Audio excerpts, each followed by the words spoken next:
రావణుడు అన్నాడు, వాళ్ళందరూ 100 యోజనములు దాటి వచ్చేశారంటున్నారు కదా, ఒకసారి నాకు చూపించండి, వాళ్ళని చూస్తానన్నాడు. సరే పదమన్నారు. ప్రాసాదం ఎక్కాడు.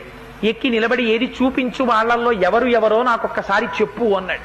అదిగో రావణ అక్కడ చూడు, అదిగో పక్కన కనపడుతున్నటువంటి వాడు సుగ్రీవుడు, అదిగో చూశావా గద ఎత్తి అరుస్తున్నాడు, రారా రావణ పైకని. ఆయన అక్కడ అరుస్తుంటే ఇక్కడ లంకాపట్టణంలో ఉన్న అంతఃపురాల యొక్క ప్రాసాదములు గోపురములు కదులుతున్నాయి. ఆయన బలపరాక్రమముల ముందు ఎవ్వరూ నిలబడలేరు. చుట్టూ ఉన్న వనాల మీద ఉన్న ప్రతి చెట్టు మీద భల్లూకాలు. ఈ భల్లూకాలన్నింటికీ జాంబవంతుడు నాయకుడు.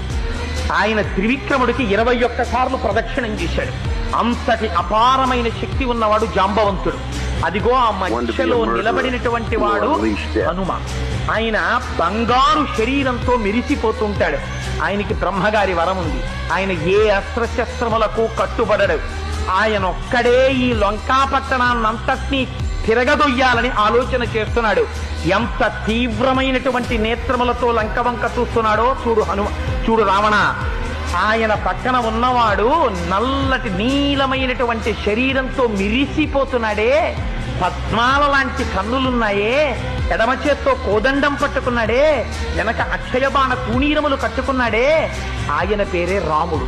ఆయనే జనస్థానంలో 14,000 మంది రాక్షసుల్ని ఒక్కడే కొట్టాడు రావణ. ఆ రాముడి ఇవాళ వచ్చేశాడు లంకాపట్టణం మీదకి.